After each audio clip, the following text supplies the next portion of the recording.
Claude Mekiès, tu es neurologue libéral avec une hospitalisation privée importante. Tu es précurseur dans l'éducation thérapeutique. La première fois que j'en ai entendu parler, c'était toi qui faisais un enseignement.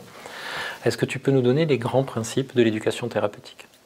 L'éducation thérapeutique du patient, c'est un processus de renforcement et d'apprentissage des compétences du patient et ou de son entourage par rapport à sa maladie chronique. C'est quelque chose qui a été inscrit sur le plan juridique depuis une dizaine d'années, puisque ça fait partie de la loi de 2009, Hôpital, Santé, Patient, Territoire. Et c'est une manière d'amener le patient à devenir acteur de sa maladie.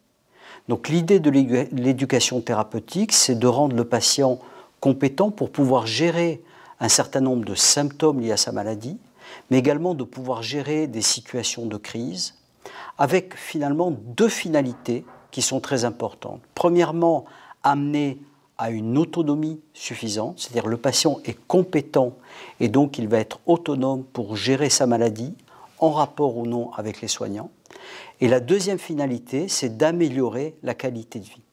Et on a démontré que si le patient était compétent dans sa maladie, c'est-à-dire s'il savait gérer sa maladie, il y avait une meilleure qualité de vie.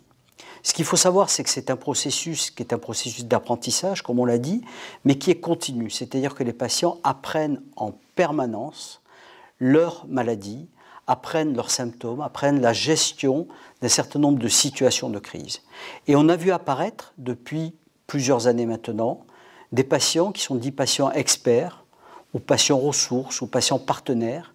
Et ces patients qui sont compétents, qui ont une formation, vont aider l'équipe soignante à pouvoir communiquer vers d'autres patients pour essayer, à travers de programmes d'éducation thérapeutique, d'augmenter d'une part leurs compétences et d'autre part leur qualité de vie pour essayer de gérer au mieux la maladie dans le quotidien.